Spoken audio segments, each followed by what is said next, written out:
So my poor guys in court, they kind of, but so I got to try some really interesting cases. Can you tell us about one that's not under investigation, obviously, anymore?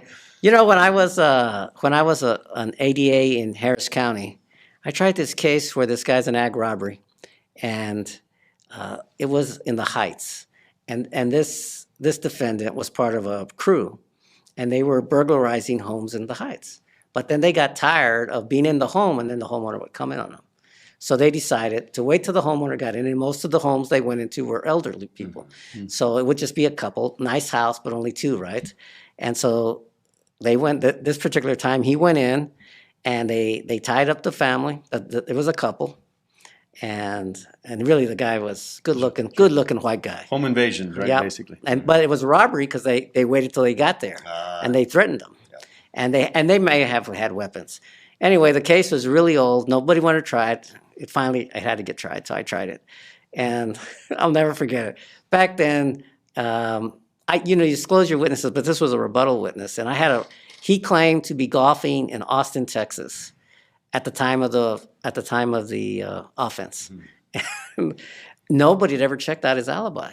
So we went and checked his alibi, and it was around the 4th of July, and he even had the card. Most people don't keep the golf card. Scorecard? No, the scorecard. He had the scorecard.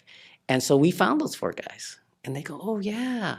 Yeah, no, we did golf with him. Because you know how golf is. You can be a single and get on, right? So it was a foursome. It became a fivesome. And they came to testify.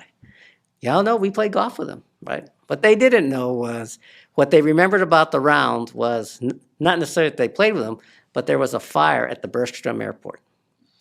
And so there was so then you can really pin the date because they couldn't be sure, right? They couldn't be sure. And so, I pinned the date down, and there was a fire. It was a training thing. And it was like a day or two before the burglary, right? So I didn't quite have him in Houston, but the argument that sold that jury is, well, if he'd lie about that, he'd lie about anything, right? Wow. And that jury bought it. And I'll never forget this. I remember hearing the jurors when they're deliberating I've told this story so many times.